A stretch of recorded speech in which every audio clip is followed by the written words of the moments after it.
gotta wake up early in the morning, a long way but go because I gotta find my way. The Lord need to stand up, get better warning, which makes me know where is the line was left.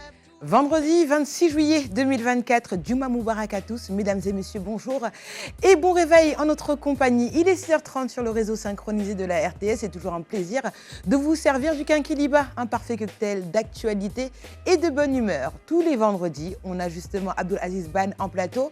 Il sera accompagné de Alioune Belarakan qui interrogera nos 3 invités du jour. Kinkiliba, c'est également les capsules quotidiennes, le bulletin météo, le bulletin d'information et la capsule météo avec notre coach Tandara. Les vendredis, généralement, ils proposent les challenges. Alors, j'espère que vous allez bien vous installer, vous faire surtout de la place, parce que là, après la météo, vous allez devoir reproduire ces exercices à la perfection. Sans oublier, bien évidemment, l'agenda culturel avant la fin de ce magazine. Tout de suite, quel temps fait-il à Dakar et dans les régions du Sénégal? Je vous propose de suivre les prévisions météorologiques proposées par nos partenaires de la Nassim.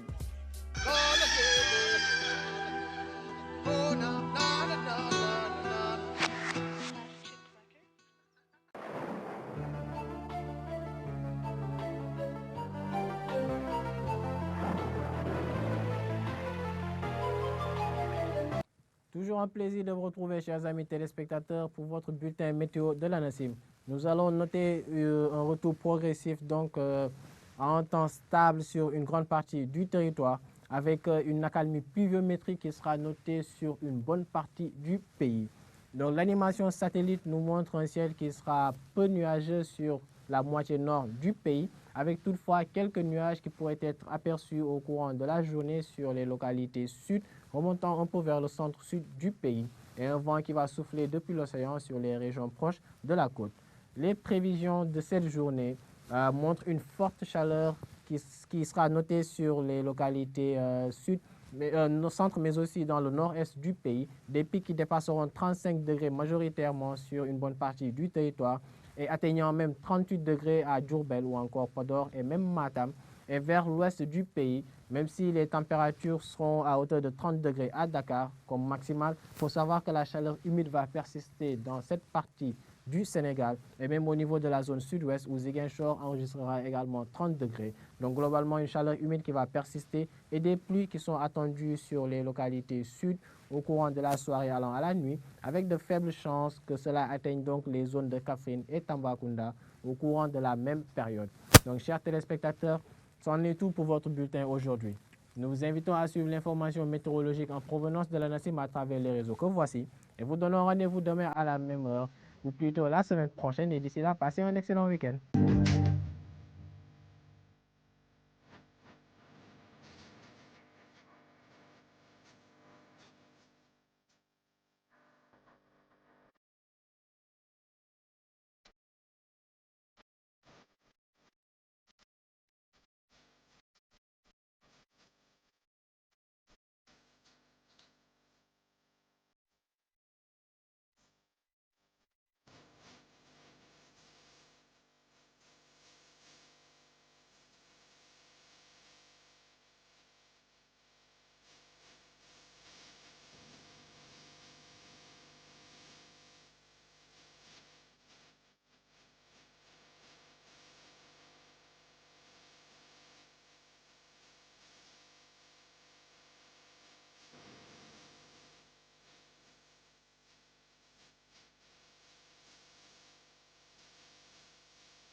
C'était le bulletin météo proposé par nos partenaires de l'ANACIM. Comme vous avez pu le constater, durant cette nuit, il a plu durant quasiment toute la nuit sur la région de Dakar et le soleil revient justement durant cette journée sur la quasi-totalité du territoire sénégalais. Alors, je vais accueillir l'équipe du jour qui m'accompagne. Alioune Badara Kane, Abdoul Aziz Ban, nos invités du jour, le temps qui s'installe. Sans oublier que nous sommes en direct sur la Une, mais également sur nos différentes plateformes digitales. La page Facebook Kinkiliba, mais aussi la page Facebook RTS1 Sénégal, sans oublier l'application RTS1, l'officiel. Alors, Alioune Badara Kane, bonjour. Bonjour. Abdoul Aziz Ban, bonjour, comment ça va? Ça va très bien. Bien réveillé? Oui.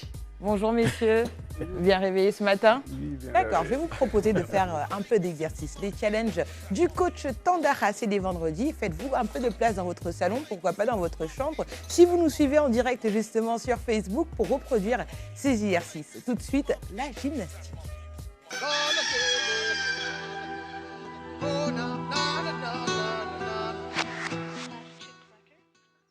Bonjour à tous, mesdames et messieurs. Nous voici au challenge du vendredi comme habituellement. Et donc, le step et les appuis faciaux vont rythmer ce challenge du vendredi. Et toujours avec la gym personnalisée du coach Bou, vous allez voir, mesdames et messieurs, de multiples facettes avec la plateforme. Et donc, ce step, mais aussi, vous aurez des pompes. Alors, nous dédions ces pompes à notre ami Auguste Diouf qui se trouve là-bas, du côté de Saint-Louis et donc la ville lumière, celle de Saint-Louis. Mesdames et messieurs, encore une fois, merci de votre attention. Et tout de suite, avant de donner la parole au coach Bou, pour vous dire, mesdames et messieurs, je vous souhaite en tout cas eh bien, une excellente journée à l'écoute de Radio Sénégal, mais aussi avec la télévision nationale. Alors cela dit, coach Bou, on peut y aller. Bonjour mesdames et messieurs. Alors, journée de challenge tous les vendredis. Donc aujourd'hui, on est là, on va faire passer notre challenge d'aujourd'hui qui va se porter sur des pompes et en même temps qu'on va faire un challenge, c'est-à-dire on va faire une multitude de pompes mais avec des déplacements au niveau du step. Ça sera très rapide, ça sera résistant et donc pour ceux qui sont du challenge, comme je le dis tous les jours, donc c'est le moment de faire votre challenge et de terminer votre semaine en intensité. En haute intensité de travail. Donc, très rapidement, on va passer à nos exécutions.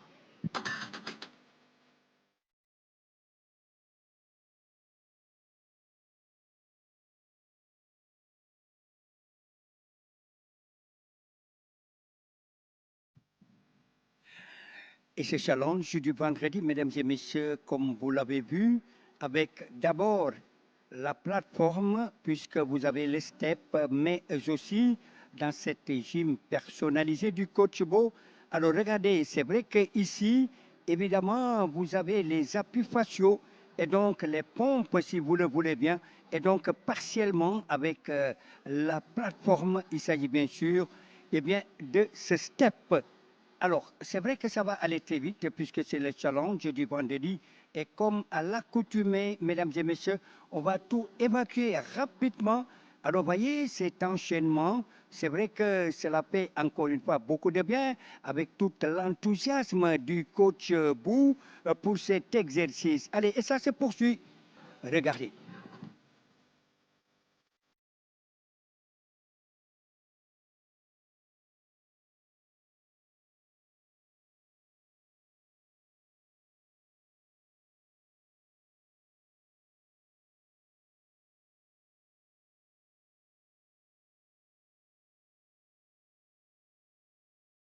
Et vite fait, bien fait, mesdames et messieurs, comme vous l'avez bien constaté, avec un beau rythme véritablement, avec ce challenge du vendredi qui est allé très vite, dans tous les cas, et bien avec le coach Bou, et c'est vrai que ce sont toujours des exercices assez efficaces, hein. Alors, on va laisser le temps de replacer la chaîne musculaire et donc de refaire les articulations avec une sorte de méditation, comme on dit, et on va lui donner la parole.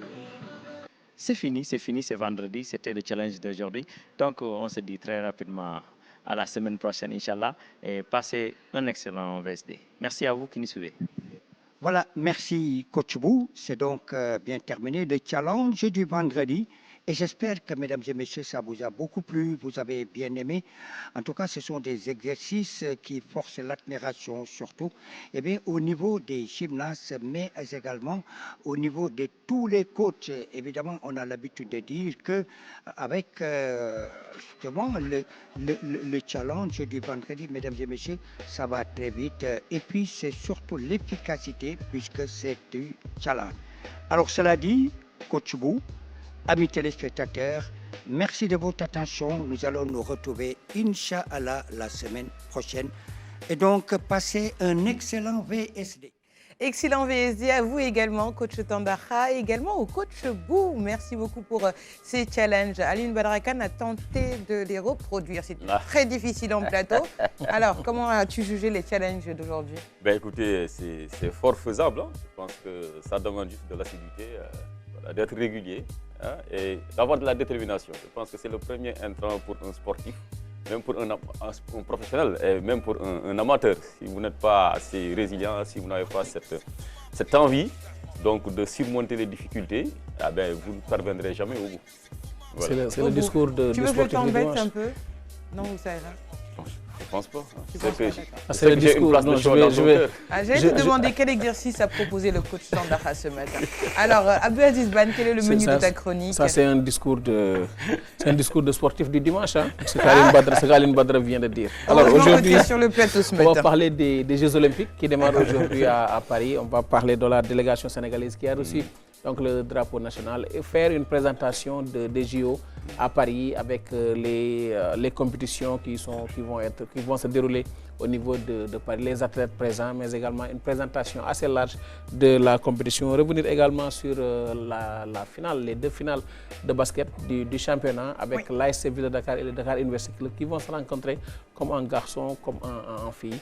Donc demain en direct sur la RTS. Revenir également sur notre découverte aujourd'hui avec le football américain.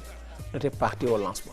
C'est vrai que la semaine dernière, nous avions reçu Khadim Mbaye, qui était en plateau et justement, il nous parlait de ce lancement-là.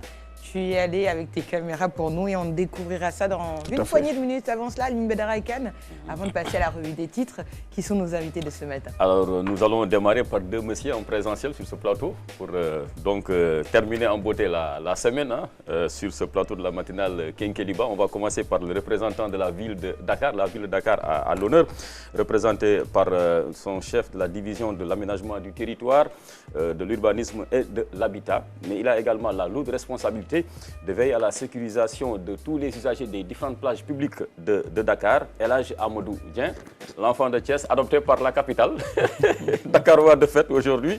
Et donc avec lui, on parlera bien sûr de la sécurisation des plages, de ces différentes campagnes de prévention menées en tout cas pour réduire donc, le nombre de noyés, en tout cas le cas de noyade. Les cas de noyade assez récurrents observés sur tout le littoral dakarois.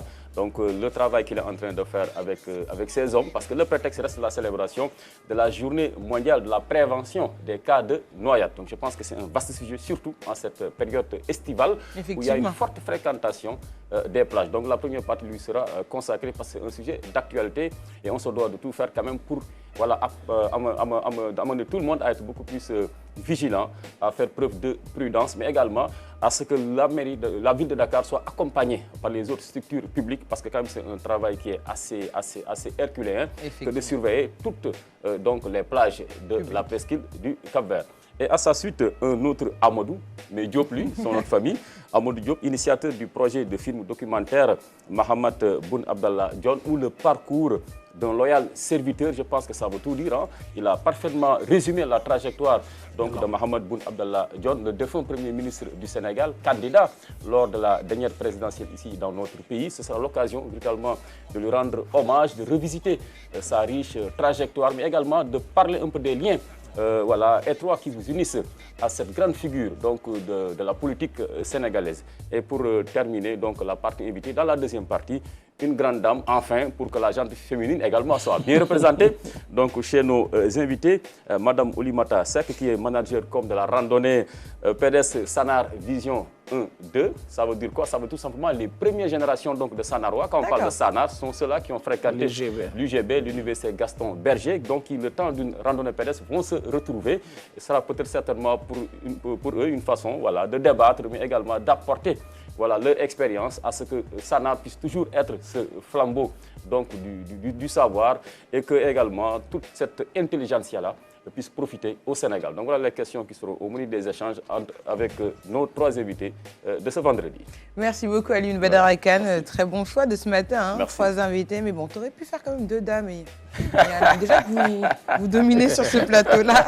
Alors bonjour Monsieur Elhadj Ahmadou Dieng. Aujourd'hui, bon, on sait que nous sommes en vacances, les jeunes sont tentés d'aller à la plage et je pense, on parle de la ville de Dakar, on pense par exemple aux plages comme Anse Bernard. Alors aujourd'hui, pour cette saison-là, qu'est-ce que vous avez mis en place pour pouvoir sécuriser ces plages et notamment éviter toutes ces noyades? Bon, un plaisir de revenir sur ce plateau extrêmement important et intéressant. Comme il l'a dit, hein, le prétexte de la journée mondiale de prévention des risques de noyade. La noyade est considérée comme un problème de santé publique. C'est vrai. Donc 266 000 morts par an, donc c'est extrêmement important. Énorme. Oui, c'est énorme, c'est 25 cas de décès par heure.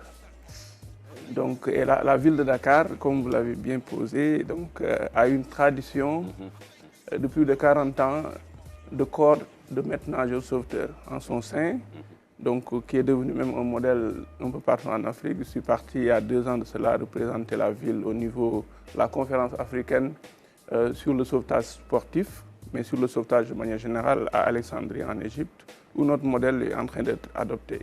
Donc cela consiste principalement à prendre l'option de la prévention. D'accord. Parce que la prévention en matière de sauvetage aquatique est beaucoup plus importante que l'intervention. Donc on peut mettre énormément de moyens dans l'intervention, mais l'intervention comporte ses limites et quand même elle est très risquée, aussi bien pour la victime et aussi bien également pour nos vaillants maîtres nageurs, qui sont positionnés sur 26 plages au niveau de Dakar. Donc l'option de la ville de Dakar, c'est de surveiller aussi bien les plages interdites à la baignade que les plages aussi autorisées à la baignade, parce que tout simplement, quand l'accès ne peut pas du tout être empêché, donc il faut accompagner par la prévention. Et donc la ville, aujourd'hui, avec la fermeture de la piscine olympique, nous savons tous, pour la reconstruction, donc pour la reconstruction au moins sur 18 mois, donc on va encore accueillir de nouveaux usagers, donc nos plages de plus en plus vont être fréquentées. Donc à partir de ce moment, sous l'impulsion de la direction du développement urbain, à la tête de laquelle il y a le directeur Abdou Birahim Diop, mais également de toute l'équipe municipale à la tête de laquelle il y a le maire Barthélémy Toye Dias, on a renforcé nos effectifs qui passent de 70 à 100. D'accord. Et donc sur toutes les plages de Dakar, pour faire la prévention, accueillir les usagers qui arrivent, les orienter, et donc les orienter dans les zones de baignade. Donc l'innovation technique que la ville de Dakar porte, et c'est important de le magnifier, c'est que nous savons tous qu'au Sénégal, nous avons notre côte, c'est au moins plus de 700 km de côte. On ne peut pas interdire, on n'a pas les moyens humains quand même, vraiment pour interdire physiquement. Ce qu'on a choisi de faire, c'est d'identifier au niveau des zones interdites et donc de trouver dans ces zones interdites des zones sécurisées. Très bien. Parce que pourquoi ces zones sont interdites? Parce qu'il y a des courants. Donc on évite les courants et on installe 2 drapeaux et dans l'entre 2 drapeaux, on organise la baignade. Effectivement, et les marées hautes, marées basses, tout ça à éviter avec la sensibilisation. Et on en parlera plus en détail avec Alioune Badara Kane dans la première ou seconde partie, Alioune? Écoutez, au regard de l'importance de ce sujet, dans la première partie. Voilà. D'accord. J'allais lancer des pics, mais c'est pas grave. Pour ce matin, je reste sage pour ce vendredi. Alors à vos côtés, Monsieur Ahmadou Diop, il est l'initiateur du film documentaire Mohamed Boun Abdallah Dionne ou Le parcours d'un loyal serviteur. Alors, un film documentaire dont on a vu la bande-annonce passer sur les antennes de la RTS. Alors, quels sont les liens finalement qui vous lient à Boun Abdallah Dionne? Alors, des liens très forts, des liens qui datent de très longtemps. Je me rappelle, on s'était rencontrés la toute première fois à Paris, quand j'étais étudiant. Nous avions eu à échanger. Il faut savoir également que ces liens-là ne sont pas, c'est-à-dire répondent à une certaine cohérence parce que tout simplement, mon père était son chef de protocole. D'accord. Donc très tôt, il m'a pris sous son aile et m'a tout de suite considéré comme étant son fils. Donc il m'a de tout temps abreuvé de conseils, m'a guidé dans mes choix estudiantins, mais également a été une des premières personnalités à me dire, en tout cas me conseiller de revenir au pays une fois après avoir fini mes études. Donc ce sont des liens qui datent de très très longtemps justement et qui ont motivé cette ambition auprès de lui.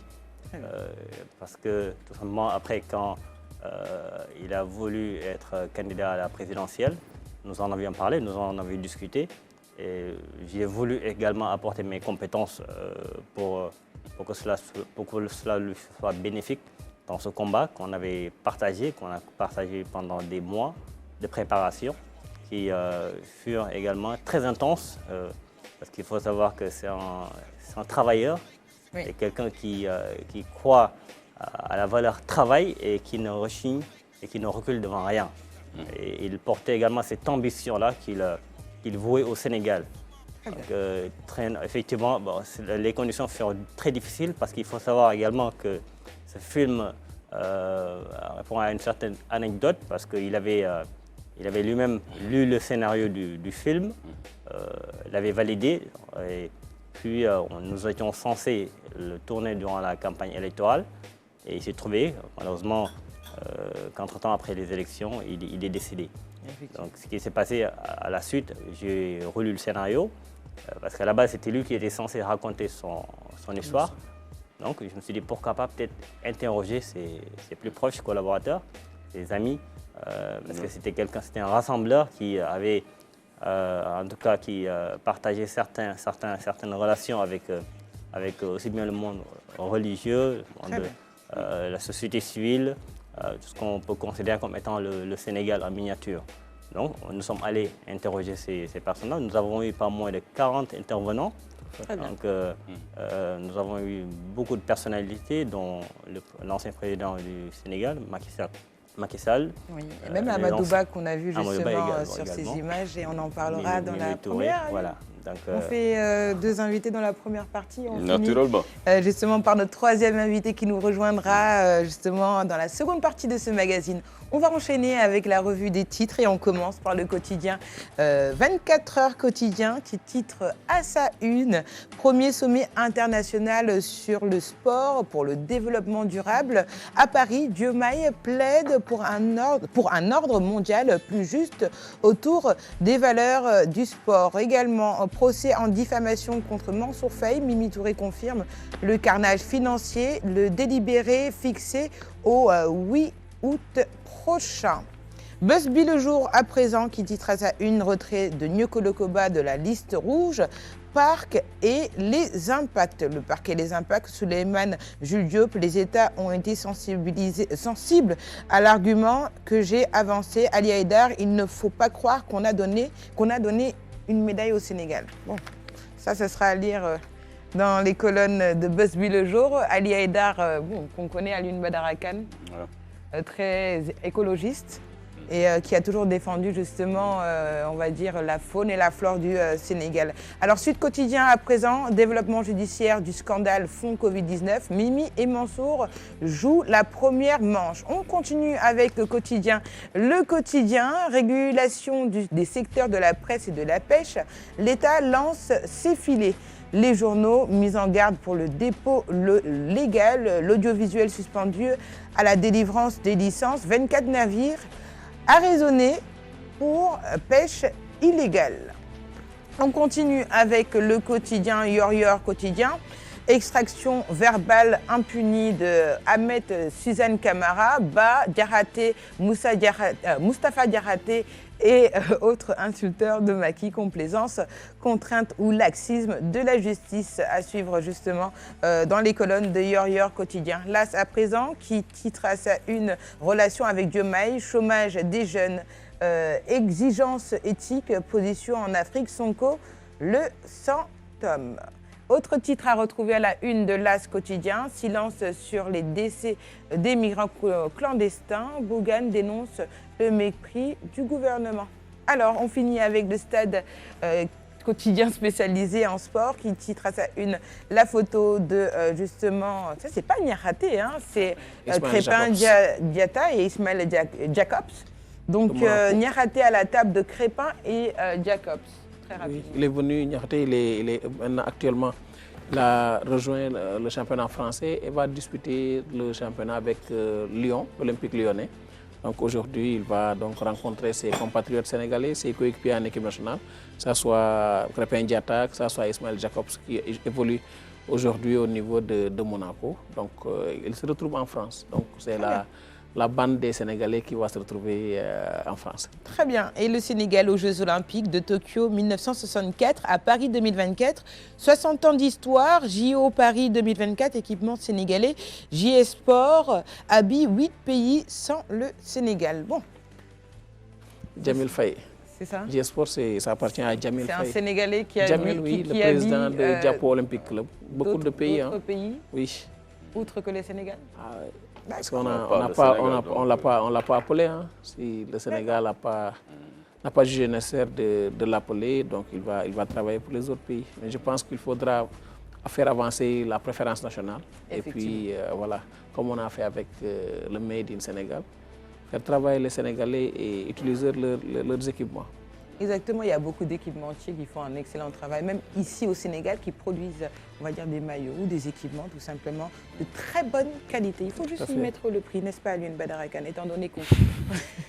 Pourquoi quand il s'agit de prix, c'est Alioune Badara que vous... Parce que tu représentes le Gorgor. Non, mais étant donné qu'on fait appel à des marques internationales qui vraiment... Gorgor également veut bien de la qualité. Et il est prêt souvent à sortir également de sa poche pour avoir des articles produits de qualité. Hein. Mais on ne peut pas penser que Gorgor est un inconditionnel de Colobane.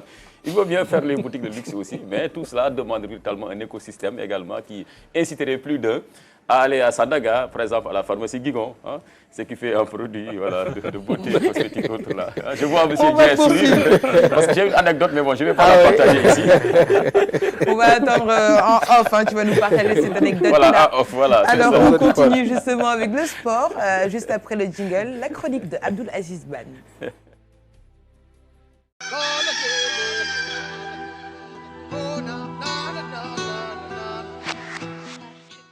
Et on commence par les JO 2024. Les représentants du Sénégal ont reçu le drapeau national. Les Jeux Olympiques donc, de Paris 2024 démarrent aujourd'hui avec la délégation sénégalaise donc, qui actuellement à Paris a reçu le drapeau national des mains de la ministre des Sports, Khady Diène Gaye, qui a délivré un message du président de la République, Bassirou Diomaye Diakhar Faye. Nous allons suivre ce reportage signé Omar Niang. Entre les mains des athlètes, le drapeau national. La ministre des Sports qui pose l'acte donne en même temps le message du président de la République, Bassirou Diomaye Faye. Dans quelques heures, vous aurez l'honneur et la responsabilité de porter haut et fort les couleurs de notre prestigieuse nation sur la scène mondiale. Le Sénégal, notre pays, a une histoire chargée de hauts faits, individuels comme collectifs, dont la glorieuse renommée a été construite patiemment, mais résolument par des générations d'éminents sportifs. En votre qualité d'ambassadeur du Sénégal, vous devez avoir en toutes circonstances un comportement irréprochable en restant attaché aux valeurs de courage, d'honneur, de dignité et de respect de l'autre. Je vous exhorte à porter ce drapeau avec fierté, à le hisser au cime de l'excellence, de l'endurance et la bravoure, car tel est le legs précieux des générations passées qui méritent d'être bien entretenu. Pour accompagner la délégation, l'État du Sénégal n'a pas lésiné sur les moyens. Le Comité national olympique sénégalais est sensible à l'accompagnement qui permet à la délégation d'être dans les meilleures conditions. Madame le ministre, je voudrais à travers vous exprimer la sincère gratitude de toute la communauté sportive et olympique à son Excellence, Monsieur le Président de la République, Bassirou Diomaye Diakhar Faye, pour l'insigne honneur fait au sport et aux sportifs en accompagnant la délégation sénégalaise aux Jeux olympiques de Paris 2024. Notre reconnaissance va également à l'endroit de Monsieur le Premier ministre Ousmane Sonko et de tous les membres du gouvernement pour l'accompagnement multiforme. Car nous savons combien les priorités sont nombreuses. Nous mesurons donc à sa juste valeur les efforts consentis. Malgré les contraintes budgétaires, le gouvernement, à travers vous, Madame le ministre, a tenu à garantir à nos athlètes et à l'encadrement des primes de préparation, de qualification et de participation conséquentes et appréciées comme il s'y est, ce qui a beaucoup contribué à asseoir une grande sérénité dans la délégation. Pour notre pays, les Jeux olympiques ne sont pas que des compétitions sportives, mais au-delà des occasions uniques pour exalter la jeunesse et pour charrier la culture. C'est d'ailleurs toute la vision qui sous-tend le regroupement au sein d'un même département ministériel, les secteurs jeunesse, sport et culture, procédant ainsi d'une approche synergique de mise en cohérence des réponses destinées à la frange sociale la plus représentative de la population. C'est au nom de ce peuple, au nom de Monsieur le Président de la République, son Excellence Bassirou Diomaye Diakhar Faye, au nom de Monsieur le Premier ministre, chef du gouvernement, Monsieur Ousmane Sonko, que je vous encourage à donner le meilleur de vous-même, à croire en vos capacités et à ne jamais abandonner. Avec 11 athlètes engagés dans cette discipline, le Sénégal peut espérer décrocher des médailles dans cette prestigieuse compétition, les JO de Paris qui constituent d'ailleurs un laboratoire d'expérience pour notre pays qui va accueillir les JO de la jeunesse en 2026. Excellent reportage d'Omar Ning. C'est vrai que en recevant ce drapeau national, ça permet aussi de galvaniser nos sportifs. Tout à fait. Il s'agit de les galvaniser, de leur dire qu'aujourd'hui, vous allez aux Jeux olympiques, vous représentez toute une nation. Le Sénégal compte sur vous énormément pour pouvoir aujourd'hui avoir une autre médaille pour les Jeux olympiques. La ministre l'a dit au niveau de son discours, dans son discours, mais également il s'agit de galvaniser, comme on l'a dit, de permettre à ces jeunes-là de se dire on prend le drapeau national pour aller représenter dignement le Sénégal, et c'est à travers cette cérémonie qui est très importante. Et on reste justement sur les JO 2024, le monde de l'olympisme à Paris, j'allais dire à Dakar. C'est dans 2 ans, JOJ 2026. Tout à fait, 10 500 athlètes, 206 comités nationaux olympiques, 32 disciplines et 35 sites de compétition. Paris sera à partir de ce 26 juillet 2024 la capitale de l'olympisme. Donc nous allons suivre cet élément signé Ibrahim Mboup. Les anneaux olympiques sur la Tour Eiffel. La ville de Paris, capitale du sport mondial pendant plus de 2 semaines. Paris compte mettre les petits plats dans les grands avec une cérémonie d'ouverture sur la scène, une innovation majeure. Au JO de Paris, 10 500 athlètes issus de 206 comités nationaux olympiques vont rivaliser dans 32 disciplines sur les 35 sites de la compétition. L'une des principales attractions reste le village olympique, bâti sur une superficie de 52 hectares. C'est là que sont logés les athlètes et les délégations officielles.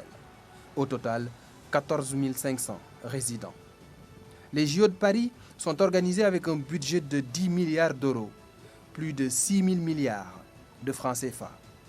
Ce sont les Jeux olympiques les moins coûteux de l'histoire selon le comité d'organisation.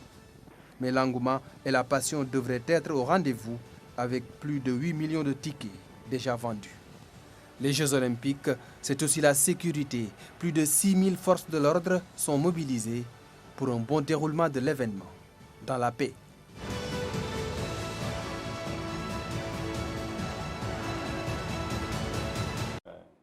Alors, c'était un très beau reportage de Ibrahim Mboup. Alors les JO, je sais que tout le monde est sur Paris pour pouvoir justement participer à cela. Il sera en direct sur les antennes de la RTS. Et en exclusivité également sur les antennes de la RTS. À partir d'aujourd'hui, vous allez suivre toutes les disciplines qui seront donc retransmises au niveau de la RTS, RTS1, RTS2, également sur les plateformes digitales, pendant presque un mois de compétition pour les athlètes, pour les Sénégalais qui vont donc rester devant la télévision pour suivre la prestation, surtout des Africains, mais également des Sénégalais.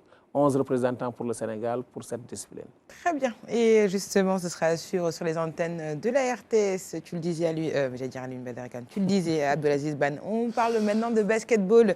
Duc AS Ville de Dakar, des garçons et des filles en finale. C'est inédit finalement. Tout à fait. Ce samedi, donc, le stadium Marius Ndiaye va abriter 2 finales inédites. Chez les filles, le Dakar University Club va affronter l'ASC Ville de Dakar. Et chez les garçons également, le Dakar University Club va affronter l'ASC Ville de Dakar, 2 équipes qui préparent activement ces 2 matchs. Et toutes les dispositions sont prises pour remporter Dame Coupe de chaque côté. Voici donc Moustapha Gaye, il est le coach des filles et directeur technique de l'ASC Ville de Dakar. Et Elhaj Diakhaté, le coach des filles du Dakar University Club.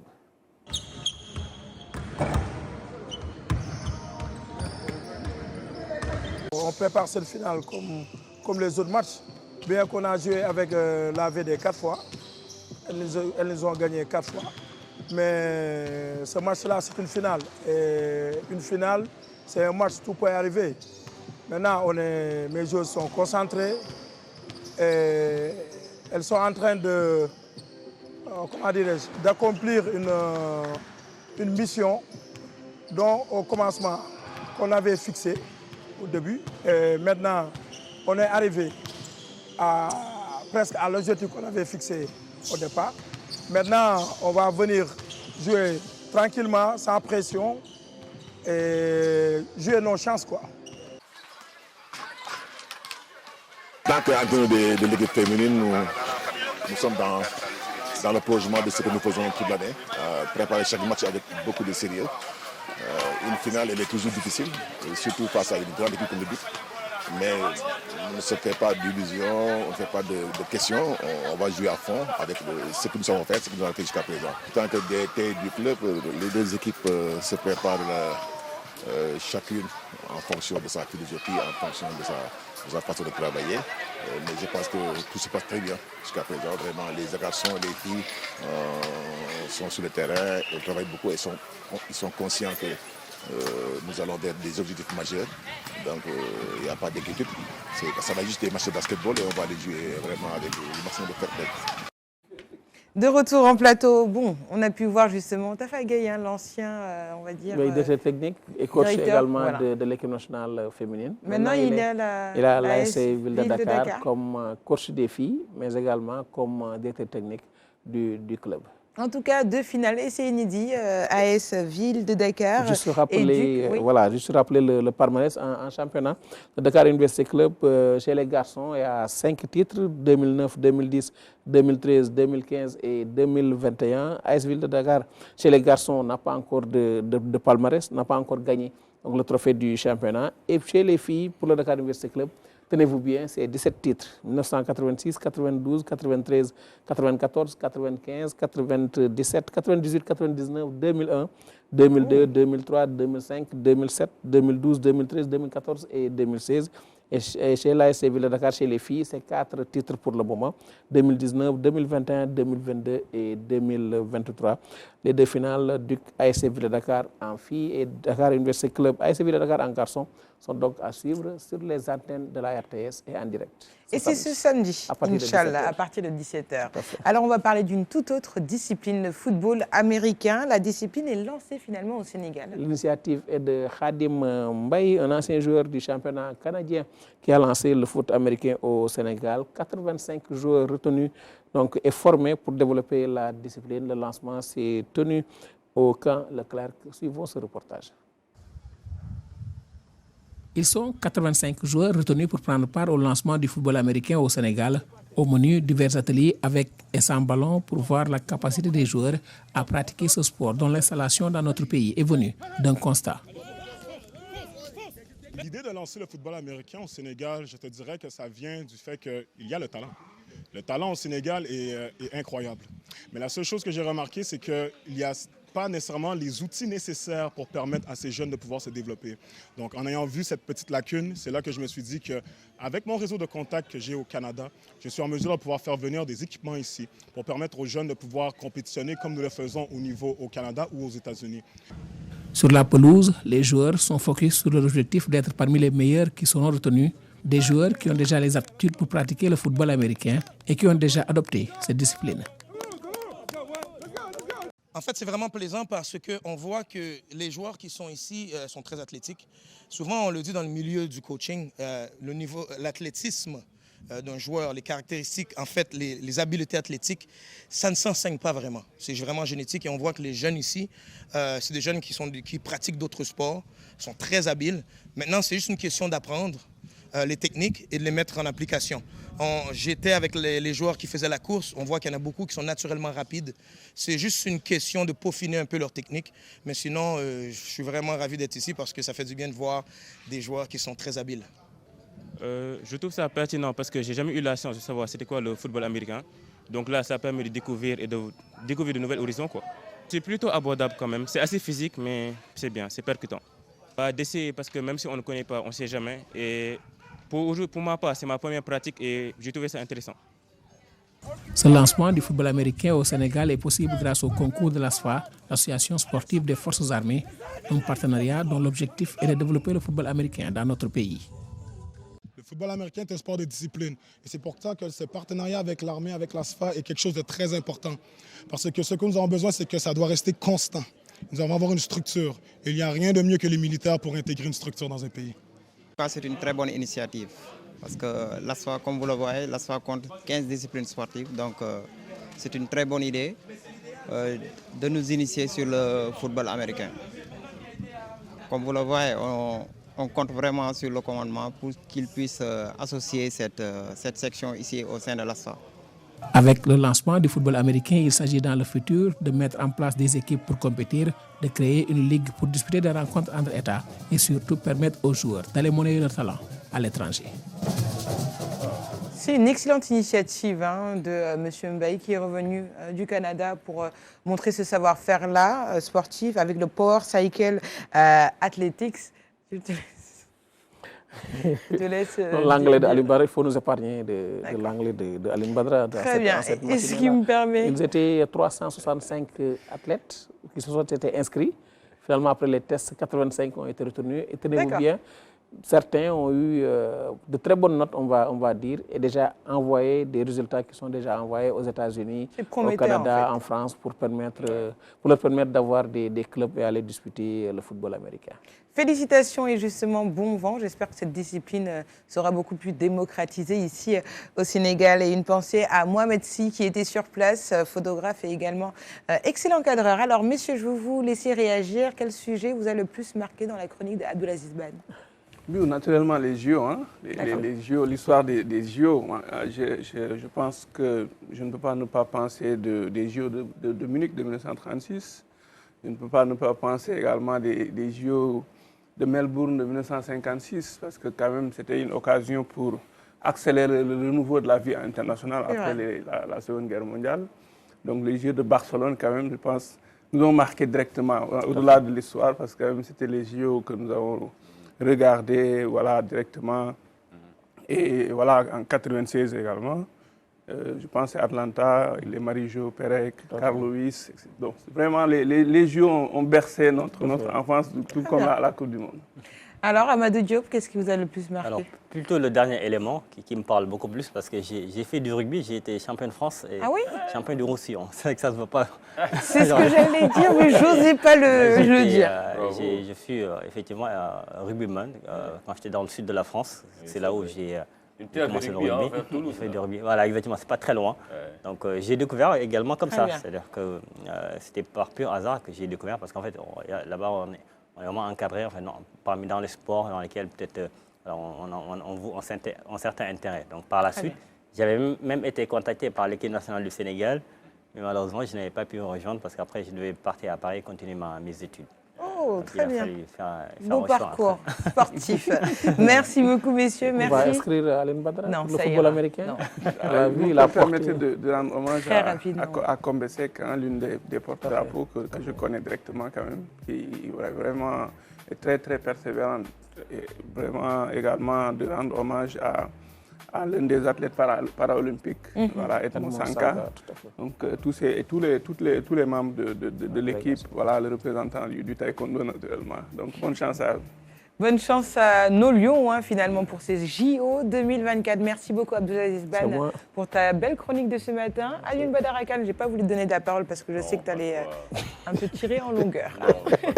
Alors, on va passer tout de suite à la rubrique invité, juste après le jingle.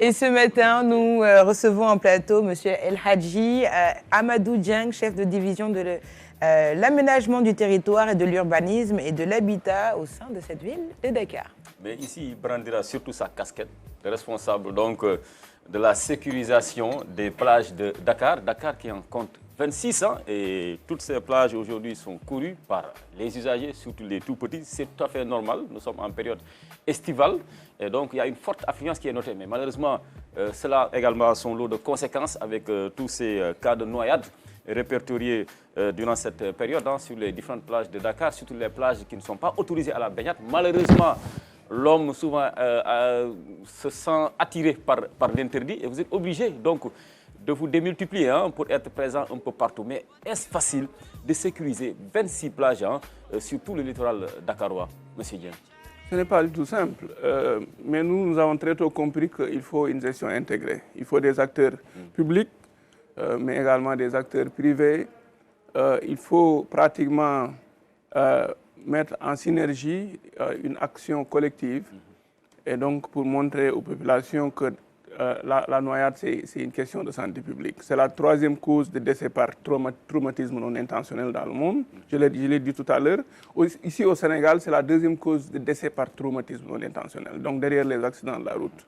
Donc il est important donc, pour la ville de Dakar, qui se trouve sur une presqu'île, la presqu'île du Cap-Vert, donc, qui a un lien étroit avec la mer, donc d'avoir une disposition particulière. Donc, et parmi ces dispositions, je l'ai dit à l'entame de mes propos, c'est avant tout de rendre accessibles les plages. Donc les plages clandestines, voilà, qui sont à la fois soumises à la convoitise, à la pression foncière de manière globale, aujourd'hui qui sont de plus en plus perdues, ont favorisé des cas de noyade. Notre premier cas, je le rappelle, c'est au niveau donc, de la plage de Mermoz, parce que tout simplement, c'est une plage qui est en contrebas. Donc la ville de Dakar a décidé donc, de construire des voies d'accès pour rendre beaucoup plus accessibles les plages aux services de secours, aux services de nettoiement de manière générale, pour que les plages ne soient pas seulement fréquentées par des enfants. Donc globalement, c'est cette stratégie. Vous avez parlé également des plages interdites. Nous, on a rendu, en tout cas, cette option assez obsolète, parce que tout simplement, comme je l'ai dit à l'entame de mes propos, que tant que les plages sont accessibles, il faut accompagner, il faut organiser techniquement la baignade. Et on a montré l'exemple de BCAO, qui est une plage interdite à la baignade. Et surtout le long de la côte, c'est le même profil de plage également, parce qu'il y a ce qu'on appelle des courants de baïne, des courants d'arrachement, les courants d'arrachement qui favorisent rapidement la noyade, même pour ceux qui savent nager. Donc naturellement, et nous identifions ces courants dangereux pour organiser en dehors de ces courants donc des activités de baignade sécurisées. Et dans l'entre-deux drapeaux, si vous regardez à part de Cambérène, donc vous allez voir une organisation, vraiment un modèle technique inspiré vraiment des pays développés que nous avons mis sur pied. Nous avons également installé des postes de secours, donc, qui sont des unités de sauvetage où on peut retrouver aussi bien les forces de sécurité et de défense, parce que dans les zones de baignade, il faut de la sécurité. Et la sécurité n'est pas une compétence transférée. Le maître nageur n'a pas de pouvoir de police, parce qu'il doit, il doit exécuter des consignes de sécurité parfois qui nécessitent vraiment des mesures assez fortes, liées surtout au respect des horaires. Donc, et naturellement, nous voyons qu'on a enregistré des cas liés tout simplement à ce qu'on appelle le phénomène de baignade nocturne. Malheureusement, donc toutes ces situations aujourd'hui font que la ville de Dakar continue à former, à motiver ses maîtres nageurs, à les équiper, donc à utiliser les moyens les plus modernes, parce que le sauvetage il faut savoir que c'est une affaire de temps. Parce que la noyade connaît au moins 4 phases. Mais ces 4 phases se résument en presque 6 minutes. Donc il y a ce qu'on appelle l'aquastress. Quand on prend de l'eau rapidement, on est plongé dans un stress rapide. Mais après, c'est ce qu'on appelle la petite hypoxie. Donc, on commence à perdre de l'énergie, parce que c'est le sang qui conduit l'énergie dans les tissus. Et après, c'est la grande hypoxie. Il y a toujours cette faiblesse.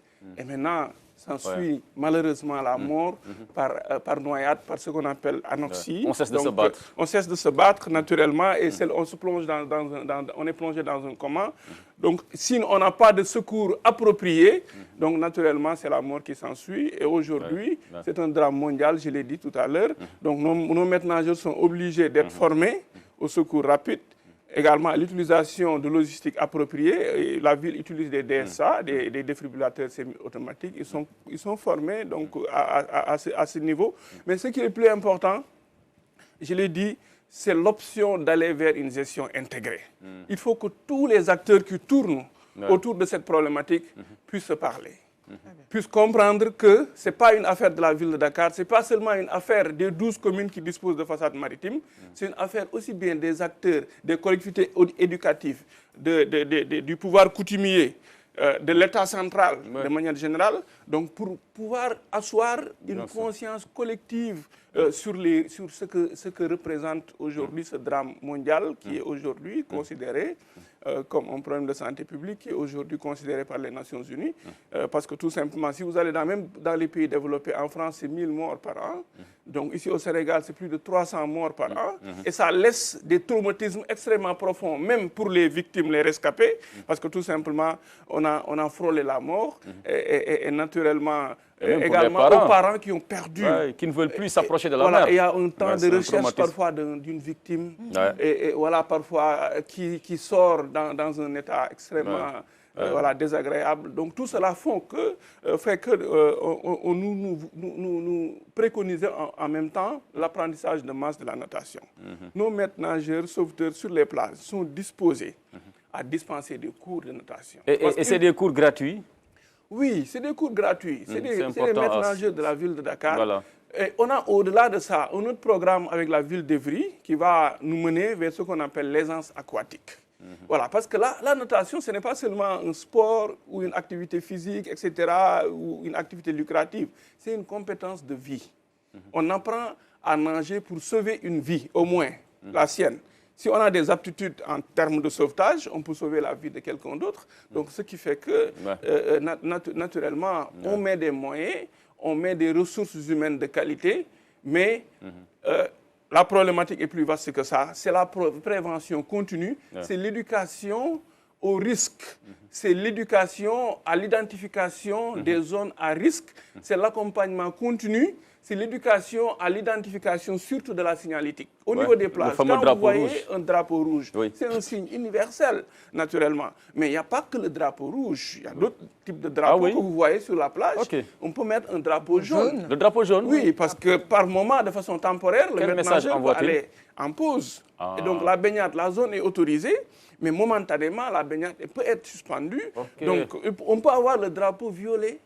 Donc, qui montre en tant qu'écologiste que la zone est polluée. Et malheureusement, à côté quand même de ce drame lié au décès par noyade, il y a également une pollution, une dégradation de plus en plus forte de la qualité des eaux de baignade, avec son cortège de maladies que nous connaissons, de maladies de la peau, des yeux, de manière globale. En tout cas, félicitations pour ce que vous faites dans le cadre de la formation, parce que j'ai à côté un ressortissant de Pire à l'intérieur du Kadior, qui est aujourd'hui comme un poisson dans l'eau. Oui, mais c'est l'occasion de rendre... Ils sont nombreux en ce moment, il connaît beaucoup, ils sont nombreux, les gens qui viennent de Touba, qui viennent d'autres localités. Il n'y a pas d'eau. Ce n'est pas la fabrique des champions. La fabrique des champions. On a fait un reportage là-bas au niveau de la plage de Hans-Bernard avec coach Ousmane Fall. Mais c'est un excellent travail qui est en train d'être fait là-bas, surtout dans la formation, pour permettre aux gens d'apprendre à nager. Parce que moi, pendant presque 5 jours, j'ai appris à nager. En 5 jours? En 5 jours, à faire le trajet entre... Voilà, le ponton. Non, actuellement, je vais... Et le radeau. Ensuite, maintenant, je fais le ponton en 5 cours. Mais la bonne nouvelle dans cette affaire, c'est que on peut apprendre à nager à tout âge. Tout à fait. Vrai. Il me reste donc juste 4 cours à faire. Hein, il a démarré hier. Alors là, avec les ceintures et autres, ça va être compliqué. Alors, vos premières sentinelles quand même restent ces fameux maîtres nageurs, hein, tout à fait. Hein, que l'on se doit quand même de féliciter. Mais par rapport à leur statut également, il faut qu'ils soient intéressés, qu'ils soient encouragés. Est-ce qu'ils ont un statut aujourd'hui au sein de la ville de Dakar? Oui, il y a encore. Est-ce que vous battez pour ça?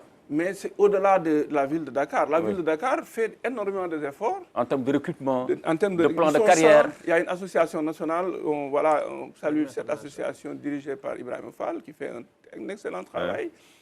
Mais il faut comprendre qu'ils sont recrutés sur la base d'un diplôme technique de 30-40 jours délivré par la fédération, par l'école Les Dauphins de Ngor. On rend hommage à Nyambe Samb. Par les militaires, etc., par les sapeurs-pompiers. Ouais. C'est encore un diplôme technique. Ici au Sénégal, il nous faut formaliser pour en faire un brevet d'État qui peut être vraiment officiel. Voilà, officiel, qui peut avoir ses équivalences comme un baccalauréat, etc. En France, le service que j'occupe parfois est occupé par un maître nageur parce que tout simplement il est reconnu. Ici au Sénégal, l'un des rares maîtres nageurs même qu'on peut trouver directement, c'est quand même quelqu'un comme Tandakha. Le coach Tandakha, voilà. On lui rend hommage, mais sinon le reste c'est des surveillants de baignade. Mais ils ont les mêmes aptitudes. Nos maîtres nageurs sont extrêmement courageux, sont extrêmement déterminés et tous les jours, c'est des interventions, c'est de la prévention qui, franchement, nous empêche des hécatombes réels. Voilà. Donc, parce que tout simplement, nos phrases sont envahies tous les jours.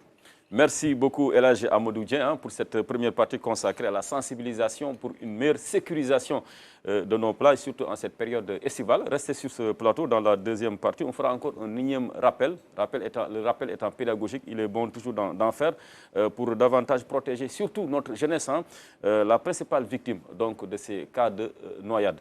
Et donc, je m'en tourne vers l'autre Amadou, le Diop, Amadou Diop, l'initiateur du projet de film documentaire dédié à feu Mohamed Boun Abdallah Dionne, où le parcours d'un loyal serviteur, vous lui avez été quand même loyal, vous aussi, on peut le dire. Hein? Oui. Vous n'étiez pas le seul à être dans son cercle restreint.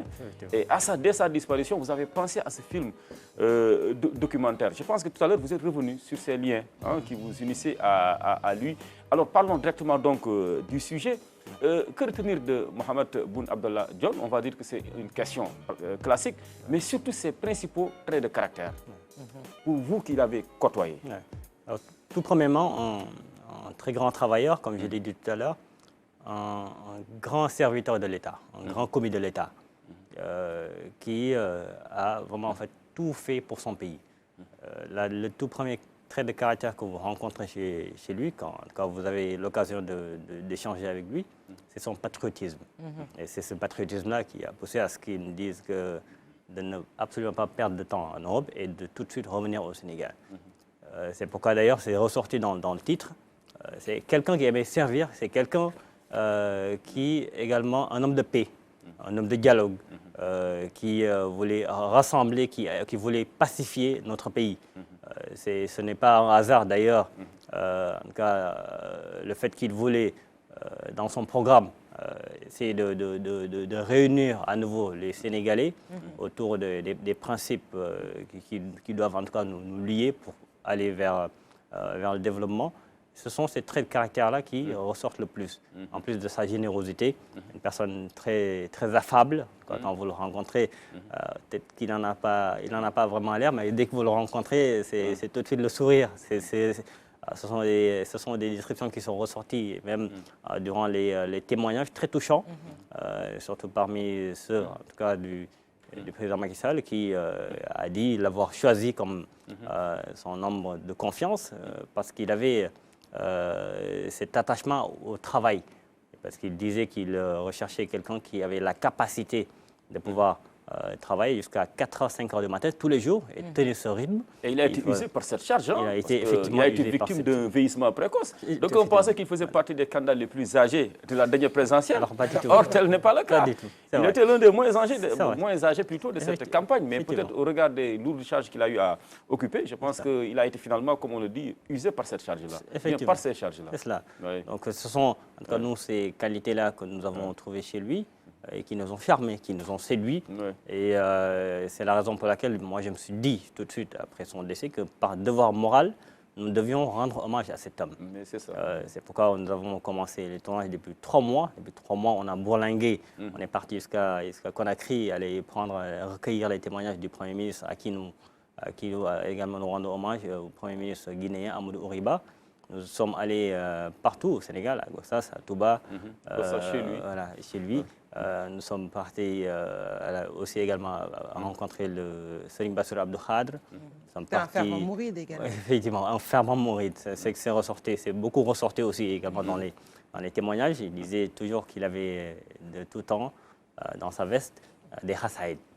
Et il aimait même en offrir à ses amis. Donc c'est également un témoignage très touchant. Et la preuve, il a été enterré, en suivant ses dernières volontés à Touba, à l'occasion, donc à la suite de son rappel à Dieu. Mais quel a été ce drame ou bien cette tragédie qui aura marqué sa vie? Parce qu'une vie également, elle ne peut pas être un long cours d'eau tranquille. Il y a forcément des étapes assez difficiles que l'on est obligé de surmonter, mais qui seront toujours quelque part dans un coin de notre mémoire. De Boun Abdallah, on parle souvent de ce fameux accident. C'est vrai, tout à fait. Où il a été le seul survivant. Effectivement. Est-ce qu'il y a une dose de légende ou bien ça a été vraiment ça a été vraiment le cas. D'autres également s'en sont suivis, ce n'est pas d'accident forcément, mais d'autres sacrifices qu'il a pu faire par décence, effectivement, par rapport à la famille. On avait choisi de ne pas véritablement en parler parce que le sujet est encore sensible aujourd'hui. Dans le documentaire, c'est quand on essaie de juste frôler le sujet pour ne pas éveiller certaines émotions. Pour anecdote, quand j'ai montré la bande-annonce que je devais envoyer à la RTS, quand je l'ai montré à mon père, c'était le premier à pleurer comme un enfant devant moi, pour dire que le film est très touchant. Donc on est allé, il y a eu des pleurs dans le film, durant les témoignages, on a eu de grandes personnalités pleurer durant les témoignages pendant qu'ils répondaient aux questions, parce qu'il c'est également ce qu'a dit le Premier ministre en disant que jamais il n'avait imaginé que Boun Abdallah allait décéder. Et donc vraiment ce titre reflète bien cette émotion, Mohamed Boun Abdallah Dionne, ou le parcours, donc d'un loyal serviteur. Je pense que ça veut tout dire. Très bien. On voit vraiment de grandes figures dans ce documentaire. Est-ce que la famille de Boun Abdallah Dionne a parlé dans ce documentaire? Oui. Alors il y a son frère, grand frère, Cheikh Dionne. Ancien député. Ancien député qui a parlé encore, qui a beaucoup apporté aussi dans le film, parce que c'est également grâce à lui que nous avons eu plusieurs contacts. Et lui a beaucoup parlé dans ce film-là, parce que c'était comme son jumeau. Et même physiquement, ils se ressemblent. Voilà, exactement. Ils ont fait les mêmes études, ils ont eu le même parcours. Donc, c'est pourquoi d'ailleurs, en fait, dans la coalition dans laquelle il voulait un autre Sénégal, un Sénégal apaisé, ce sont eux deux qu'on considérait comme étant les piliers de ce dernier. Voilà. Aussi, pour rappel, c'est important aussi de le dire, parce qu'on est à peu près dans l'ère de ce qu'on appelle la souveraineté au Sénégal. C'est important aussi que de la même manière dont on l'a fait en France, ce qu'on appelle le panthéon des grands hommes, il est également important de revenir vers cela. C'est important. Voilà, de se dire que, Juste revenir sur le timing, ça a duré combien de temps pour faire ce documentaire? Alors, ça a duré 3 mois. C'est-à-dire que nous avons commencé juste après le 40e jour. Voilà, nous avons commencé, et puis après, tout de suite dans la foulée, c'est qu'en fait, c'était important de tout de suite prendre ces témoignages-là à chaud. Voilà, pour vraiment être plus fidèle par rapport à l'histoire et par rapport à la trame. Alors, Elhadj Amadou, vous êtes aussi un homme politique, vous êtes surtout un homme politique. C'est déjà cette casquette-là qui vous aura mené même à la ville de Dakar. Vous avez participé quand même dans des cercles avec Boun Abdallah Dionne, avant la conquête du pouvoir, bien sûr, par l'APR. Comment vous le trouviez? Qu'est-ce que vous retenez de l'homme? Oui, un homme extrêmement simple, un homme qui a plusieurs dimensions. Il est un intellectuel un technocrate, finalement un homme politique. Vraiment, voilà. Vous êtes croisé en 2009. Bon, on s'est croisé aux côtés de Mamadou Lamine Diallo, l'un de ses plus vieux amis, avec qui, franchement, il a fait la Banque centrale, mais d'abord l'école Van Vaux. Donc, il m'a énormément parlé de Boun Abdallah Dionne, pour qui il vouait une grande admiration, un grand respect. Donc, il partageait pratiquement le même père. Il avait l'habitude de me dire que son père fut l'un des plus grands policiers. Donc, c'est pourquoi il est comme ça, il est tellement ouvert, intelligent, voilà, extrêmement fin, voilà, un homme très, très fin. Il a une finesse, un homme au contact extrêmement facile, qui peut s'adapter à toutes les situations. Je pense que le pays a perdu l'un de ses plus dignes fils, hein, un homme extrêmement aguerri et qui avait un sens relationnel extrêmement aigu. Alors, on savait à la veille de la présidentielle qu'il était quand même d'une santé fragile. Et malgré tout, il a tenu à s'engager dans ce combat. C'était vraiment... Pourquoi un tel désir, cette envie d'aller au bout de sa logique? Beaucoup se sont posé la question. Et pour ne rien cacher, une partie de la coalition est allée le voir pour qu'il puisse se retirer. Mais il a clairement dit qu'il faut aller au bout et qu'il ne faut pas reculer.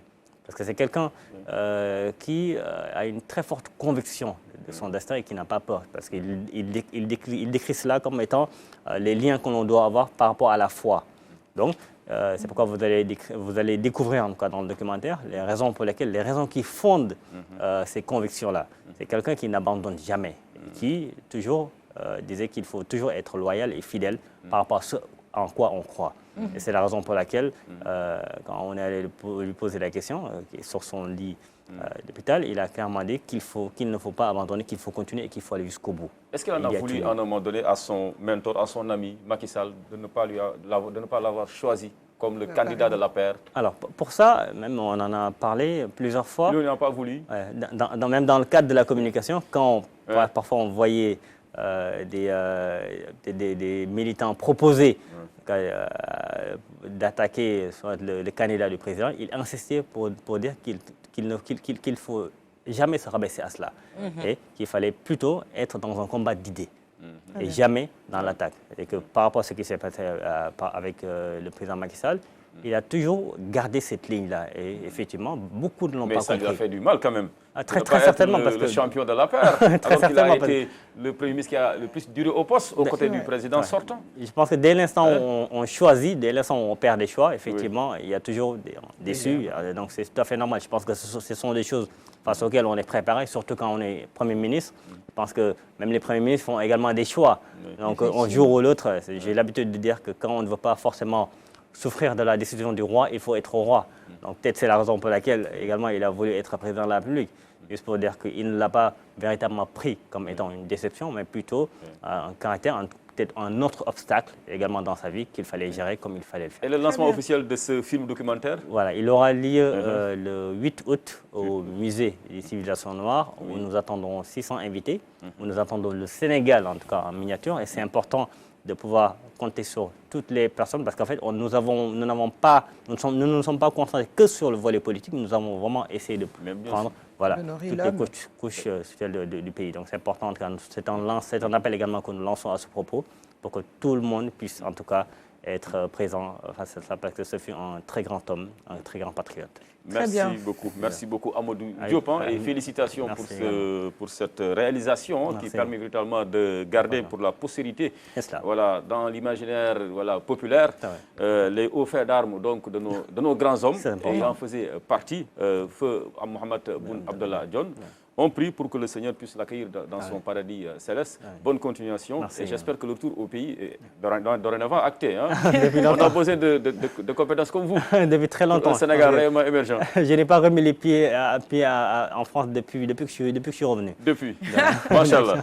Merci en tout cas, merci beaucoup. Félicitations encore, en tout cas, à travers la bande-annonce. On voit la qualité justement de ce documentaire. On continue à prier pour le repos éternel de l'âme de Mohamed Boun Abdallah Dionne. Alors, vous êtes nombreux à nous suivre sur les plateformes digitales. J'ai reçu un message pour toi, Aline Badara Khan.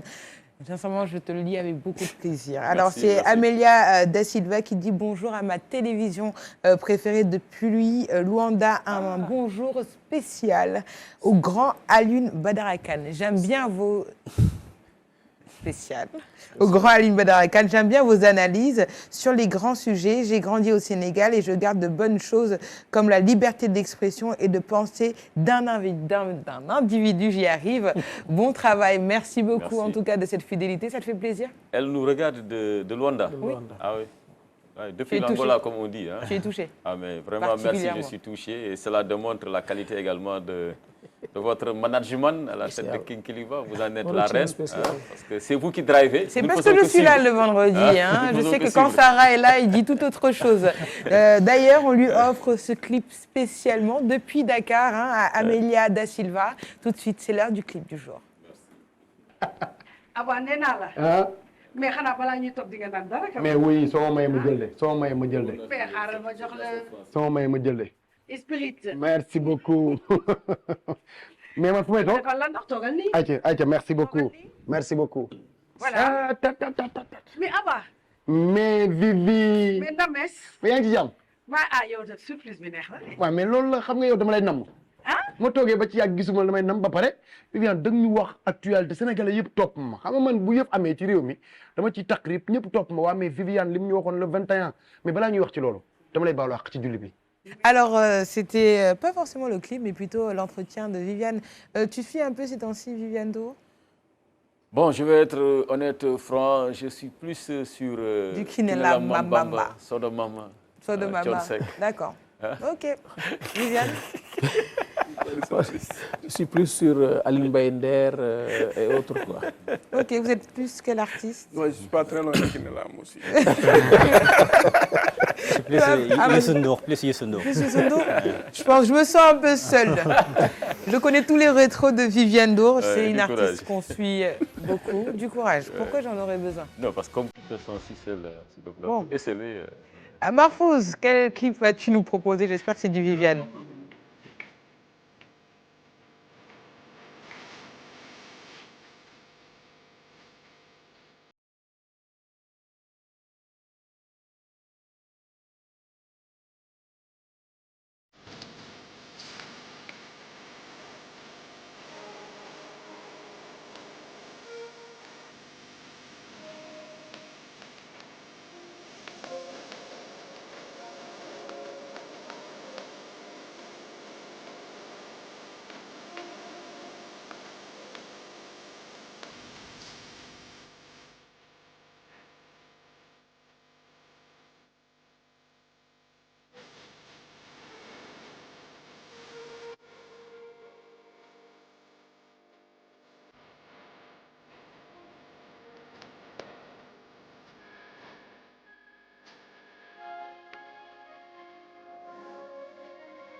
C'était le clip du jour. Merci beaucoup, Marfouz, de nous avoir honorés. Nous, on est en infériorité numérique. Mais bon, excellent choix de ce matin. Harit, Viviane, où elle lance un beau message entre elle et sa fille Zéna. Alors, merci beaucoup encore une fois à Amadou Diop d'être passé sur ce plateau. Dans la seconde partie, notre troisième invité prendra votre place. En attendant, je vous propose de suivre le bulletin d'information. Les nouvelles à Dakar, au Sénégal ou dans le monde. C'est le bulletin d'info proposé par la rédaction de la RTS.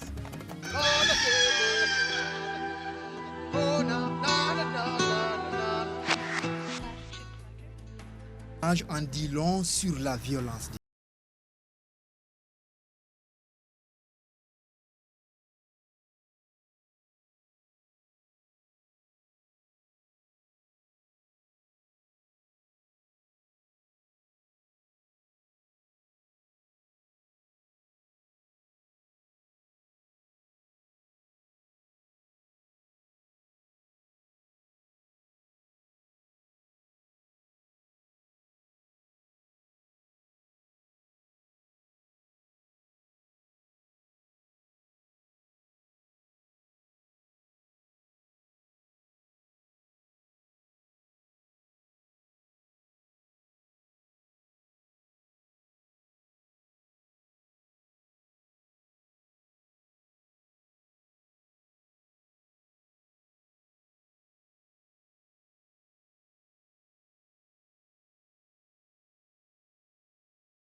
sur lequel on peut financer nos budgets. Le projet a pris un peu de retard, mais quand même maintenant on voit le bout de tunnel. Donc nous espérons que d'ici quelques années, la zone West Africa offshore va être une zone gazière de premier ordre sur le marché mondial. Une visite qui a permis aux autorités de constater l'état d'avancement des travaux. Lors de cette visite que nous venons d'effectuer, nous nous sommes rendus compte de l'état d'avancement, mais nous avons aussi constaté l'ampleur du travail qui a été réalisé jusqu'à présent, ainsi que sa complexité. Les deux pays ont, par des accords passés en 2018 et en 2019, retenu d'exploiter ensemble et ensemble de tirer les bénéfices à 50-50 en relation avec l'opérateur sur ce projet. Ce projet positionne bien entendu la Mauritanie et le Sénégal dans le quota important des pays producteurs et exportateurs de gaz. Mais il faudra aussi penser, bien entendu, comme on le fait, à l'utilisation domestique de ce gaz-là, qui participera beaucoup à rendre accessible l'accès à l'énergie à un coût abordable et supportable. 2,3 millions de tonnes sont attendues par an sur une durée de 20 ans, un projet qui va permettre de créer un pôle énergétique mondial en Afrique de l'Ouest. Le FPSO, qui est une des pièces maîtresses du projet, qui est aujourd'hui amarré et qui est en train d'être préparé pour le lancement de la production, qui j'espère aura lieu très vite d'ici la fin de l'année. Je suis très content d'assister à cette visite conjointe entre les deux ministres sénégalais et mauritaniens. BP est très fier d'être l'opérateur de ce projet-ci. Aujourd'hui, on est sur le FPSO qui représente un des grands maillons de ce projet. Donc, en ce moment, on est en train de finir sa mise en service. Une fois que ce travail finit sur le FPSO, on va entamer le début de la production, Inch'Allah, très rapidement du site de GTA. Avec l'état d'avancement des travaux, le GTA se rapproche ainsi du premier gaz.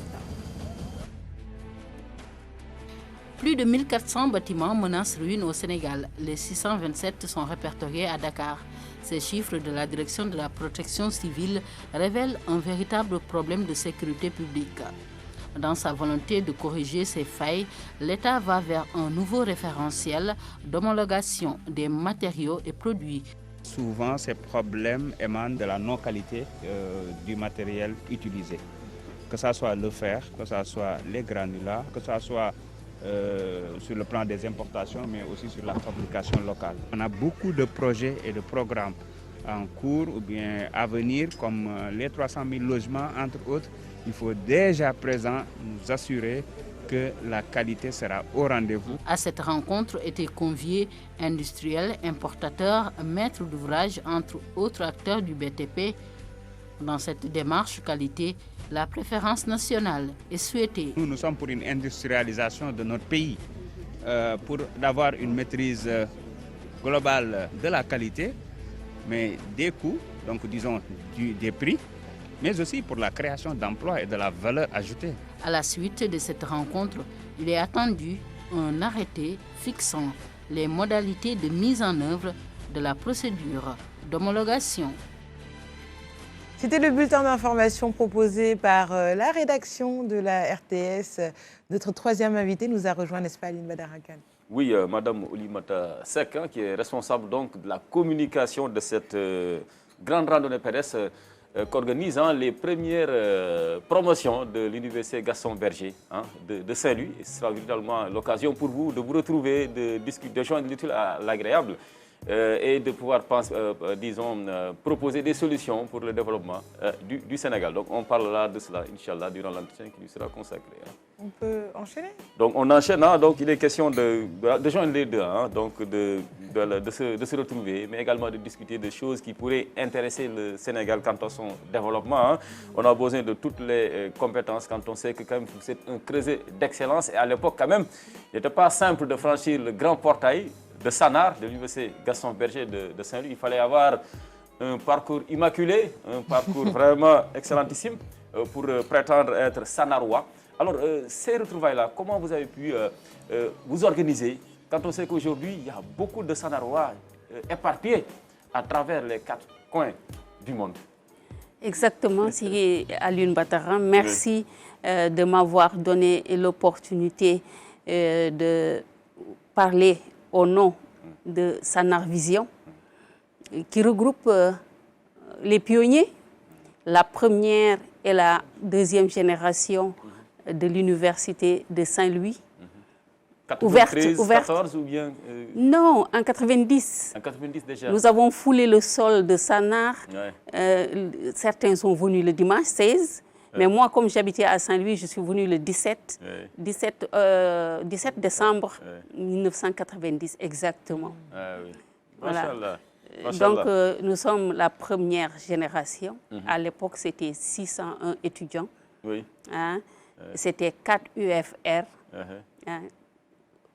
Sanar Vision, maintenant, est née, si on fait la genèse, elle est née spontanément. Il y a une condisciple qui m'aurait dit que c'est dans son bureau, quelques Sanarois se sont rencontrés. Et de façon unanime, ils ont constaté qu'on s'est perdu de vue, et ce qui n'est pas normal. Parce que notre dénominateur commun, c'est Sanar. Sanar qui nous a tout d'un. Rappelons-nous que c'était une université d'excellence. On était 2 par chambre. On était tous boursiers. Hein? Dans de bonnes conditions. Oui, de bonnes conditions. Hein? Donc, on doit tout à Sanar. Donc, il fallait un cadre d'expression. C'est comme ça qu'est née l'association Sanar Vision.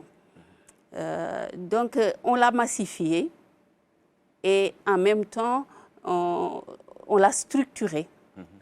Trône à la tête de l'association notre sœur, Madame Ndeye Wage, elle est la présidente, on l'appelle amicalement gouverneur, et elle est secondée par 2 vice-présidents. Le premier vice-président, c'est le professeur Mouniroussi, constitutionnaliste. Lui, il est chargé de la liaison Sanar Vision UGB, Sanar Vision Wassanar. Je rappelle que Wassanar aussi sont les alumni de Sanar. Ça regroupe toutes les générations. Hein? Donc, lui, Mounirou, il entretient le lien Sanar Vision, Wassanar. Alors, aujourd'hui, en foulant le sol de Sanar, à l'époque, vous étiez, on peut le dire, perçus comme des privilégiés. 2 par chambre, là où à l'UCAD, certainement, ils en étaient à 11, voire 14, hein, en période d'examen, voire plus. Hein. Et avec le recul, quand vous voyez l'état actuel de l'UGB, avec ses effectifs pléthoriques, quel est le sentiment qui vous anime aujourd'hui? Vous dites quoi? Oui, on était des privilégiés comparé à vous, oui, à vos jeunes frères? Nous, en 90, on était 2 par chambre. Quand on quittait l'université en 95-96, on était 1949 Ça commençait déjà étudiants. À grimper. Oui. 600, de 600 à 1900. Mais ça restait acceptable comparé toujours aux effectifs de l'UCAD. Exactement. Aujourd'hui, ils sont 6 par chambre et c'est presque plus de 15 000 étudiants. Ça pose un problème d'accueil, ça pose un problème d'hébergement au niveau du cours. Et voilà les problèmes qu'on rencontre. Et il faut des solutions. Non seulement l'administration doit prendre en charge cela, l'État du Sénégal doit prendre en charge cet effectif pléthorique parce que nous voulons hisser cette université au rang des premières universités de l'Afrique. Nous voulons donner à cette université son lustre d'antan. Donc l'UGB, dans ses projets, a en charge de venir, vous avez dit tout à l'heure que c'est un creuset d'excellence, de haut cadre. Aujourd'hui, vous tenez le pays, on peut le dire. Hein? Oui, dans tous les domaines. Actuellement, on compte 3 ministres à Sanar Vision. 3 ministres, une 50aine de hauts fonctionnaires. Le Premier ministre oui, le Premier ministre, c'est notre jeune frère. C'est notre jeune frère, je pense qu'il est venu en 93. Ah non, je parle de tous ceux-là qui ont fait l'UGB. Voilà, hein? les alumni. Ah, les alumni comptent de hauts cadres, de hauts fonctionnaires. Donc, ils ont un rôle à jouer et Sanar Vision compte jouer ce rôle. Si vous voyez nos débats en interne, on a su taire toutes nos croyances politiciennes, nos divergences politiciennes et mettre en avant l'UGB, mais mettre en avant aussi l'intérêt du développement du Sénégal. Alors, parlez-nous, Madame Seck, du programme de la randonnée. Hein? Elle aura lieu quand, cette randonnée? Voilà, ce qu'on devrait retenir en termes d'innovation et tout. Oui, moi, j'ai travaillé, on m'a instruit de travailler sur la redynamisation de Sanar Vision. Parce qu'on a constaté à un moment, il y avait une léthargie. Donc, on a travaillé sur un programme en 3 étapes. C'est Dello Sanar, 34 ans après, c'est ça le thème. Et la première étape, ça va démarrer avec la randonnée qui aura lieu le 28 juillet 2024, dimanche. On y est pratiquement. Oui, c'est dimanche. On fera une randonnée pédestre. Le départ, c'est au niveau du parc de Anne. On invite les alumni et leurs familles. Et nos enfants bacheliers aussi. On va fêter l'excellence avec nos enfants bacheliers qui seront primés. Pourquoi Dakar et pas Saint-Louis? Parce que l'essentiel de ces 2 générations-là, ils sont tous à Nous, à on Dakar. a dit Dello Sanar, 34 ans après. On a parlé de première étape. La deuxième étape, ça sera un conclave. On va se poser et travailler sur des projets qui sont déjà budgétisés et ficelés. On a travaillé déjà sur presque 4 projets. Une papeterie, un cabinet de conseil. On a travaillé aussi sur l'exploitation d'aménagement maraîcher, d'un périmètre maraîcher. On a travaillé aussi sur un institut de formation professionnelle. Tous ces projets sont budgétisés et ficelés. Il reste maintenant à trouver les ressources.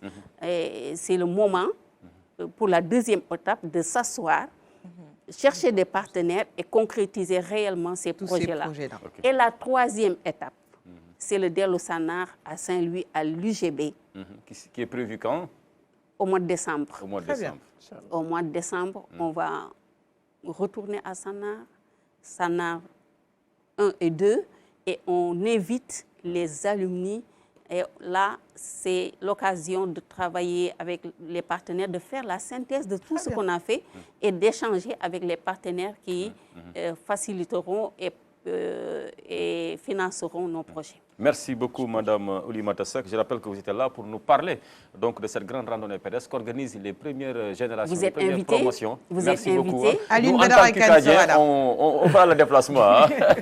Inch'Allah. Merci beaucoup, aussi, madame. il faudra venir. Hein. On va venir, les dames. Inch'Allah. Alors dames. justement, avant de revenir sur peut-être la sensibilisation avec ces jeunes autour des plages, peut-être avancer sur l'agenda culturel. Qu'est-ce qui va se passer ce week-end? On commence par cette première date. C'est ce soir, ce vendredi soir. La troupe théâtrale Def Sawaref de Yeumbeul présente sa création Fateliku Chosan à partir de 18h au centre culturel Blaise Senghor. Deuxième date demain du côté de Saint-Louis. On parlait tout à l'heure de l'UGB. La cinéaste Mouna Ndiaye animera une masterclass ce samedi 27 juillet à partir de 10h à destination des étudiants du département des arts et culture de l'université Gaston Berger de Saint-Louis. Ce sera justement dans le cadre de sa résidence à la Villa Andar à partir de demain 10h au studio MAC UGB 2. Alors pour finir, enfin, c'est les derniers jours pour postuler à l'appel à candidature lancé par Teranga Tech, Incup Dakar, à tous les entrepreneurs qui exercent dans le domaine des industries culturelles et créatives, qui cherchent un accompagnement dans la région de Dakar. Toutes les infos et contacts qui sont justement affichés à l'écran. Donc date limite de dépôt de ces dossiers ce mercredi 31 juillet, autant pour moi. Alors avant de finir ce magazine, il est 8h, très rapidement, dernier message de prévention autour justement des différentes plages autorisées et interdites. Oui, c'est toujours de dire que la collaboration doit se poursuivre entre les maîtres nageurs et les usagers. Si vous arrivez sur une plage, il faut au moins identifier le maître nageur pour qu'il donne les orientations. Nous, à la ville de Dakar, on a créé ce qu'on appelle des ZURIP, des zones réservées uniquement à la baignade, qui sont en même temps des zones interdites au mouillage, des zones également interdites aux engins à moteur, qui sont des zones sécurisées. Oui. Donc le maître nageur, je pense, c'est le pilier, c'est un élément important, c'est le premier maillon de ce processus intégré de gestion intégrée, de gestion participative. Donc la ville l'a compris, c'est pourquoi à l'entame de ce qu'on appelle nous la saison estivale, à partir du 1er juin, le maire de la ville de Dakar a adressé des correspondances aux forces de défense et de sécurité, au ministère de l'Intérieur, donc au ministère des Forces armées. Et aujourd'hui, donc, ces FDS répondent présentes et de façon formidable. On est en train de réussir une saison. Donc, c'est l'occasion de rendre hommage au colonel Ange-Michel Diatta du groupement des sapeurs-pompiers, aux différents commissaires, à la compagnie de gendarmerie de manière générale, mais également une pensée vraiment affective à l'adjudant Sougou. C'est une dame donc, qui est très engagée. Donc, c'est vraiment une opportunité pour dire que la mer tue. Effectivement. Donc la noyade est extrêmement pénible à vivre aussi bien pour les victimes que pour les familles des victimes et pour toute la nation, parce que la tranche d'âge, la moyenne, c'est autour de 15 ans. Donc le message fort, c'est d'aller apprendre à nager, c'est possible. Effectivement, et c'est possible. C'est possible également sur ces plages publiques où les maîtres nageurs peuvent vous apprendre justement à nager. N'hésitez surtout pas d'aller vers ces maîtres nageurs-là. Alors merci beaucoup de m'avoir accompagné. Merci d'avoir répondu à notre invitation. Alioune Badara Kane va apprendre à nager ce week-end. Il a réussi. Il a démarré hier. Ok, d'accord. Merci Comme beaucoup, ça. Abdoulaziz. Je vous donne rendez-vous dès lundi avec Sarah Louya pour un nouveau numéro de Quinqueliba. Merci beaucoup, bonne journée et Djouma Moubarak.